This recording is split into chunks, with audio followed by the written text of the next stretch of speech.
Football ইংল্যান্ডে গিয়ে লিগে খেলেছি 1990। ব্রিটিশ একজন মডেলকে আমি কালেমা পড়ালাম, তখন আমি ব্রাইটন ইসলামিক সেন্টারের খতিব। 90 সাল। ভাই, আপনারা তো মহান বিশ্ববিখ্যাত হুজুরকে তো চিনেন, তাই না? উনি হচ্ছে সেই হুজুর যিনি 1990 সালে ইংল্যান্ড লিগে খেলছে। তিনি বিমান বা হেলিকপ্টারে যাতায়াত করার চেয়ে রকেটে যাতায়াত করতে বেশি পছন্দ করেন। তিনি রকেটে করে একবার নাসা ভ্রমণ করেছিলেন। তিনি আমাদের দেশের একমাত্র হুজুর যিনি অক্সফোর্ড ইউনিভার্সিটিতে 3 বার শ্রেষ্ঠ শিক্ষক হিসেবে নির্বাচিত হয়েছেন, কিন্তু তার পরিবার এই খবর এখনো জানে না।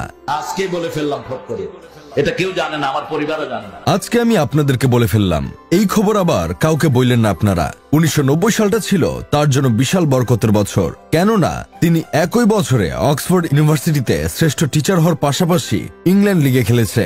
সেই সাথে সেই বছরই ব্রাইটন ইসলামিক সেন্টারের খতিবের দায়িত্ব পালন করেছেন। 1990 সালে তিনি অনেক মডেলকে কালেমা পড়িয়ে মুসলমান বানিয়ে এসেছেন। তারপর সেই মডেলরা তাকে জড়িয়ে ধরতে চেয়েছিলেন, কিন্তু তিনি তাদেরকে জড়িয়ে ধরেন নাই, কারণ তিনি এসব নোংরামের মধ্যে নাই। একবার চিন্তা করে দেখেছেন 1990 সালে তিনি কতগুলো কাজ করতেন? একসাথে এতগুলো দায়িত্ব পালন করা কি আপনারা চারটিখানি কথা ভাবছেন নাকি? আপনাকে তো খেলার মাঠে ছেড়ে দিলে পরের দিন আর ভার্সিটিতে যেতে পারবেন না, আবার খতিবের দায়িত্ব কিভাবে সামলাবেন? তার সাথে ডোনাল্ড ট্রাম্প দেখা করতে চেয়েও দেখা করতে পারেনি। এই জন্য ট্রাম্প একবার কান্নায় ভেঙে পড়েছিলেন। আমি তার থেকে অনেক ইনফরমেশন পেয়েছি যা ভবিষ্যতে আমার অনেক কাজে লাগবে। আপনিও শুনে রাখুন, আপনারও কাজে লাগতে পারে। আমি তার মাধ্যমে জেনেছি ট্রাম্পের পূর্বপুরুষ মুসলমান ছিল, তারা সিরিয়ায় বসবাস করত।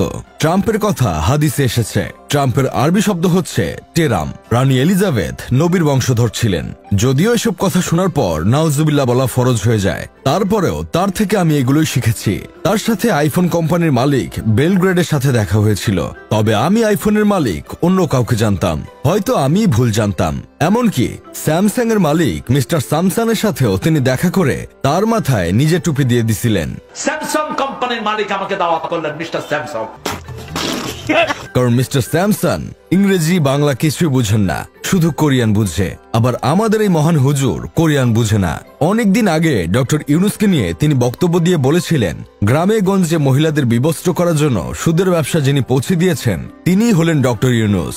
আর এখন ডক্টর ইউনুস দেশের সরকার হওয়ার পর আবার বলতেছেন তিনি তো কথা কম কাজ করে বেশি। তোরে আল্লাহ আরো বরকত দেখ রে ইউনুস ভাই। ও কাগা, তোরে আরো বরকত দেখ, আল্লাহ তোরে আরো বরকত দেখতে ইউনুস ভাই। তিনি আরো বলেন তাকে নাকি ইউনুস সাহেব কাগা বলে ডাকছে। আসলে আমাদের এই হুজুরের হয়তো মনে থাকে না পূর্বে কি বলেছিল। তার একটু পূর্বের ওয়াজগুলো নিয়ে স্টাডি করে মাঠে নামা উচিত। আর ওয়াজে ইসলামিক কথার চেয়ে চাপাবাজির কথাই বেশি থাকে। তিনি নাকি সিলেট যাওয়ার পর একবার মসজিদে ঢুকে যাওয়ার পর দেখেছিল সেখানে মসজিদের ইমাম, সেক্রেটারি, কমিটি মিলে সিগারেট খাচ্ছে। উনি মিথ্যা প্রচার করে জীবনে যত ওয়াজ করছে, একটা মানুষ হয়তো তার জীবনে ততটা কলাও খায় নাই। তাকে এখনো ওয়াজ করতে দেখে আমার বন্ধু কেরামত বলতেছে উনাকে এখনো কারা ওয়াজ করতে নাই ভাই। এখন তিনি ওয়াজ করতে গেলে কি মানুষ তাকে 1990 সালের ঘটনা নিয়ে ওয়াজ করতে বলে না? ভাইরে, দেশে কি পাগলের অভাব আছে?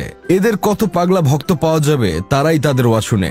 আসলে উনি হয়তো মিথ্যা কথা বলেন, সেগুলো বলার সময় তার কাছে মিথ্যা মনে হয় না। এজন্য এভাবেই একাধারে এতগুলো মিথ্যা কথা বলে গেছেন আর মানুষ শুনে গেছে। মানুষের বিশ্বাসের মাইরে বা পাকিস্তান করে দিয়ে তিনি একসময় মাফও চেয়েছিল। বলেছিল মানুষের মধ্যে স্লিপ অফ টাং থেকে 2-1টা কথা বের হয়ে যায়, কিন্তু তার যে এত কথা বের হয়ে গেছে মুখের ফাঁকা দিয়ে তিনি হয়তো তখন খেয়াল করেন নাই। এখন আবার দেখলাম নতুন করে ইউনুস সাহেবকে নিয়ে ওয়াজ করতেছেন। কি আর বলবো ভাই, যাই হোক। শেষমেশ আমি গোলাম হোসেন একটা কাজের কথা কই। আমাদের দেশে আরো এমন অনেক ফেসবুক বক্তা আছে যারা ফেসবুকের একটা গুজব স্ট্যাটাস নিয়ে ওয়াজ করে ফেলে। তথ্য সত্য নাকি মিথ্যা সেটা রিসার্চ করার সময় তাদের কাছে থাকে না। আসলে এদের থেকে আমাদের দূরে থাকা উচিত, কিন্তু আমরা থাকি না।